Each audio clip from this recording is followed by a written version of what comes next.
Hello students, welcome to Catalyst YouTube channel. आप सभी के लिए अच्छी न्यूज़ आ चुकी है। एग्ज़ाम की डेट आपकी डिसाइड हो चुकी है। कल के नोटिफिकेशन से आई होप आप सभी लोग थोड़े से एनर्जी में आ गए होंगे और अपने पढ़ाई अपनी थोड़ी सी स्पीड अप कर दी होगी, क्योंकि अब आपके एग्ज़ाम की डेट 25, 26, 27 डिक्लेयर हो गई। इसमें मोस्ट प्रॉब्ली आपका 25 जून को एग्ज़ाम हो जाएगा। तो मैं एक वीडियो आपके लिए लेके आई हूँ और ये वीडियो की सीरीज़ होने वाली है, जिसमें मैं कुछ टिप्स आपके साथ में शेयर करने वाली हूँ।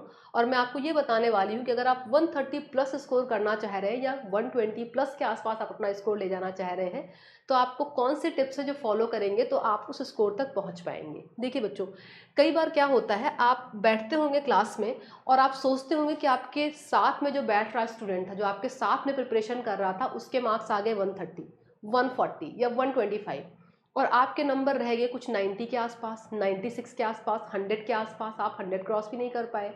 तो कभी आपने सोचा ऐसा क्यों होता है? ऐसा होने का एक कारण होता है, बहुत सारे रीजंस होते हैं, जिसमें से एक रीजन और जो होता है, जो मैं आपको साथ में आज शेयर करने वाली हूँ, वो है आपके एग्जाम में जो रिपीटेडली आस्क क्वेश्चंस हैं। जिन टॉपिक से आपके एग्जाम में रिपीटेडली क्वेश्चंस आते हैं, उन टॉपिक का रिकॉग्निशन ना कर पाना। उन टॉपिक को अगर आप नहीं रिकॉग्नाइज कर पाते हैं तो उनको आप ढंग से रिवाइज नहीं करते हैं, और जो टॉपिक्स आपके एग्जाम में बार बार आ रहे हैं वो फिर आएंगे। जिस स्टूडेंट ने इस चीज़ को पकड़ लिया, जिस स्टूडेंट ने इस चीज़ को समझ लिया, वो उस टॉपिक को ज़रूर से करके जाएगा। बाकी सब कुछ पढ़ना है आपको, लेकिन जो मोस्ट रिपीटेड टॉपिक्स हैं उनको आपको ज़रूर से करके जाना है। और इससे आपके एग्जाम में ज़्यादा क्वेश्चंस अटेम्प्ट करने की जो पॉसिबिलिटी है वो बढ़ जाएगी। मैं फैक्ट के साथ ये चीज़ आपको दिखाऊंगी। मैंने एक टॉपिक लिया है जिसके मैं क्वेश्चंस आपको दिखाने वाली हूँ दिसंबर 2023 से दिसंबर 2030, मतलब पिछले 10 सालों में कुछ ऐसे टॉपिक्स हैं जो हर बार आपके एग्जाम में पूछे गए हैं। और उन टॉपिक्स के बारे में अगर आप समझ गए तो आप समझ लीजिए कि फिर आपकी लाइफ इजी होगी, फिर आपको अच्छा स्कोर करना ही करना है, अगर आप उन टॉपिक को जरूर से रिवाइज करके गए हैं तो। ठीक है, अब देखिए यहाँ पर मैं पहले तो आपको दिखा दूँ, याद दिला दूँ कि आपकी जो 13 यूनिट है उसमें है तो बहुत सारे सब टॉपिक्स और सब टॉपिक्स भी बहुत सारे हैं।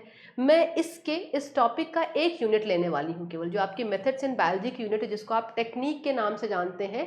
इस यूनिट का मैं एक टॉपिक लेने वाली हूँ केवल। ठीक है, टॉपिक आपको कौन सा है? रिस्ट्रिक्शन मैपिंग का। ठीक है, टॉपिक में जो मैंने लिया है वो रिस्ट्रिक्शन मैपिंग का है, और मैं अभी आपको दिखाने वाली हूँ कि रिस्ट्रिक्शन मैपिंग जो एक एरिया है, इससे आपके दिसंबर 23 से लेके और आप दिसंबर 2013 तक देखेंगे तो कोई ऐसा पेपर नहीं है जिसमें आपको इस टॉपिक से क्वेश्चन ना पूछे गए हों, है ना। और ऐसा इसी के साथ नहीं बच्चों, ये केवल मेथड्स इन बायोलॉजी की बात नहीं। आप जेनेटिक्स में जाएंगे, आप बायोकेमिस्ट्री में जाएंगे, बहुत सारे ढेरों एरियाज ऐसे हैं। बायोकेमिस्ट्री में आप जाओगे, प्रोटीन सीक्वेंसिंग मिलेगी, मिकेलिस मेंटन इक्वेशन मिलेगा। आप जेनेटिक्स में चले जाएं, आपको पेडिग्री मिल जाएगी, मार्कर बेस्ड क्वेश्चन मिल जाएंगे। तो एक ऐसा टॉपिक नहीं है, ऐसे बहुत सारे टॉपिक्स हैं जहाँ से रिपीटेडली आपको क्वेश्चन मिलते हैं। बस मैं आपको ये बताना चाह रही हूँ कि आपको उन एरियाज को हिट करना है। ठीक है, तो मैं आपको फैक्ट के साथ में दिखाती हूँ ताकि बात आपको समझ में आए और आप इस चीज़ को फॉलो भी कर सके। ये क्वेश्चन है आपका दिसंबर 23 का, जो अभी आपका लेटेस्ट पेपर हुआ था, है ना। 4 मार्क्स का क्वेश्चन है, आप देख सकते हैं। इसके डायग्राम से आप समझ जाते हैं कि ये मैपिंग का क्वेश्चन है। कुछ जेल डायग्राम, कुछ वेक्टर, डीएनए इंसर्ट एटसेट्रा। ठीक है, दूसरा क्वेश्चन आप देखिए, जून 23 का क्वेश्चन है। ये भी आपका Bam H1 Hind third Eco R1 restriction mapping का क्वेश्चन है। ठीक है, अगले क्वेश्चन पे आएंगे, ये सितंबर 22 का है। यहाँ पर भी आपको रिस्ट्रिक्शन एंडोन्यूक्लियस की साइट्स देके वेक्टर और इंसर्ट की सीक्वेंसेस आपको पूछे गए हैं कि किसमें किसको आप इंसर्ट करेंगे। नेक्स्ट है आपका जून 21 का, ये भी मैपिंग का ही क्वेश्चन आपको दिया गया है। इसके बाद आप देख सकते हैं नवंबर 20 में भी आपको रिस्ट्रिक्शन मैपिंग का ही क्वेश्चन दिया गया है।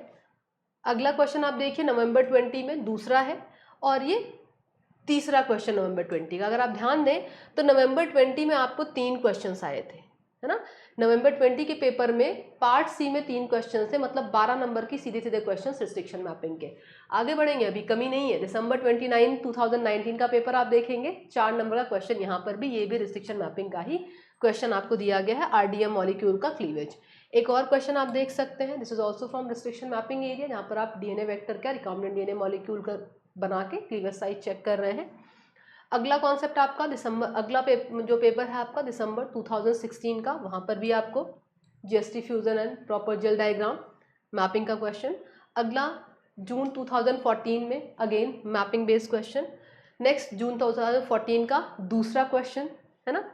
फिर आ जाइए दिसंबर 2013 में। तो आपने देखा मैंने इसलिए क्वेश्चन डाले ताकि आप इस चीज़ को समझ सको। देखो बातों में और फैक्ट में अंतर होता है ना। तो हम वो टिप्स आपके साथ में शेयर करें जो एग्जैक्टली आपकी हेल्प करने वाले हैं, राइट। और अगर आप रिसेंट ईयर्स में डीबीटी जीआरएफ का पेपर देखें या गेट का पेपर देखें तो गेट वगैरह में तो हमेशा से मैपिंग आती थी, है ना। बट अभी सीएसआईआर ने भी इसको एक ट्रेंड बना लिया है और एक क्वेश्चन वो आपको देता ही देता है।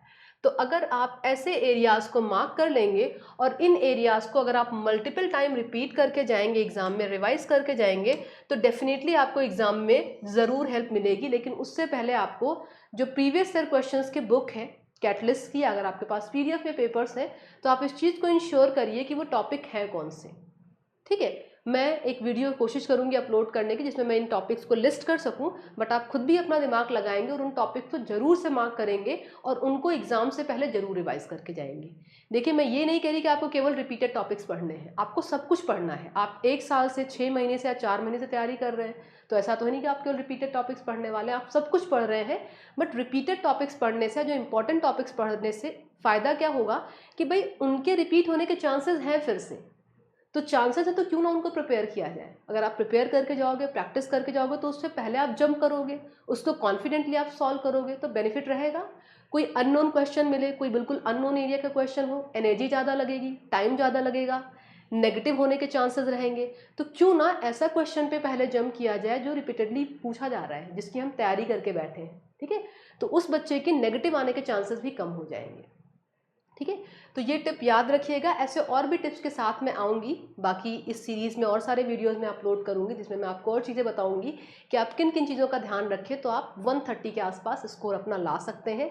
जो कमियाँ रह जाती हैं, आप 100 नंबर पे रह जाते हैं, उनको आप कैसे दूर कर सकते हैं। वीडियोज़ अच्छे लग रहे हैं तो लाइक करिएगा, कोई मन में आपके डाउट हो तो आप कॉमेंट सेक्शन में पूछिएगा। Thank you.